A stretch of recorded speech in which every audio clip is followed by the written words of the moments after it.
Okay, so Raptors now 1-6, lost to Phoenix.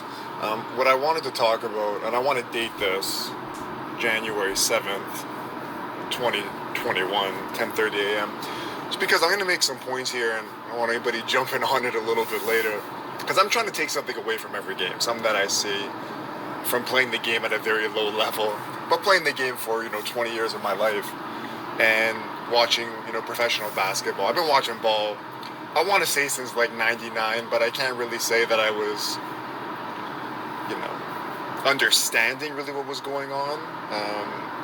But the last 5 years on a very high level, 10 years on a level, I'm seeing a lot of things, to cut to the chase. And the thing with the Raptors right now, why I feel they are 1-6 and not in very many games either. Yeah, they've been up at 10 most of the games. This is NBA basketball with teams shooting anywhere from 30 to 40% of their field goal percentages from three. So at one point you're going to have a lead in the game, and then due to rest, a turnover from the bubble, some teams having like 8 months off, some teams having 2 months off, you're going to get some leads. Size is what I'm coming down to. We kind of talked about this earlier. Now, when Mark and Serge left, we had kind of said that, Mark's gone. Okay, he's probably done anyways. He's not.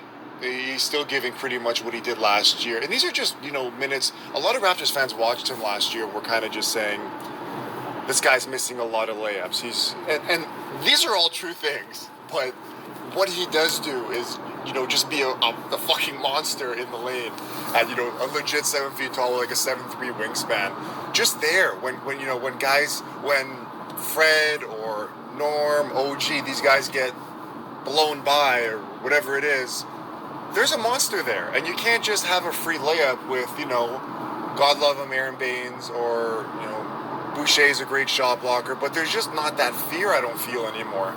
And the same thing with Serge. Serge is one of the best weak side shot blockers in the NBA, has been really since he came into the league. Like Theo Radliff used to be back in the day. But they're really missing the size. They don't have it. Now, Baines is an undersized center, and, he's strong as hell, but, just doesn't have size is what scares guys, right? You look at a guy like Anthony Davis. Is he the most well-built guy? No, he's in great shape, but that height, that wingspan is going to deter a lot of people from the rim, and Raptors don't have that. So just off the top of my head, who can the Raptors get if they want to not salvage a season? Because like I said, I'm going to have a theme of this the whole year. We're going to come back at this at the end of the year, and at this point I think that the Raptors are not going to make the playoffs. We're going to look back and we're going to say, hey, was any of this, did this make sense at this date on January 7th? And, 7 games into the season. I think a realistic move they can make to just save some embarrassment from, giving up. They've given up a lot of threes too. Phoenix last night killed them. Shot like 40% from three. Ed Davis. Ed Davis, the guy Raptors fans remember. Now, is this guy gonna, be a savior? By no means. But what he can give you is a guy that's 6'10", monster, and wingspan. These are all things that the Raptors don't really have. Aside from Boucher, God bless Boucher, but we all know that he weighs, like 185 pounds, and he's just, as a primary rim stopper, not the best guy. Secondary, very good. So I think that Ed Davis, a guy like Ed Davis, right? A guy that, is a third, I know he starts from time to time, but like a third big, a fourth big, not really playing massive minutes, but you don't need them to play massive minutes. You're really trying to buy time.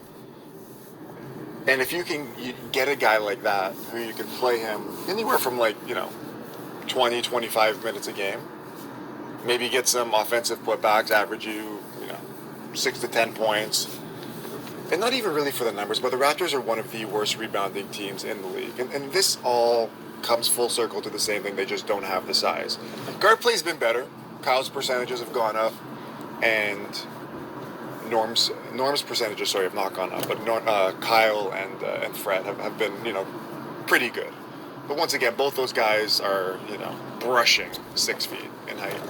And they are very good defenders for their size, but they have their limitations as well, obviously, just being being that tall.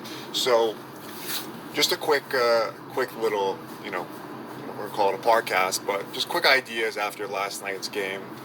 It's not like Ayton killed them. It's not like big guys are necessarily having their way with the Raptors because you can just foul them, and it's not really a big man league anymore. But like, not for the actual center, but for the drives from the guards, beating their guys off the dribble and all that, right? I just think that the Raptors do need some size. So you'll miss me when I'm gone.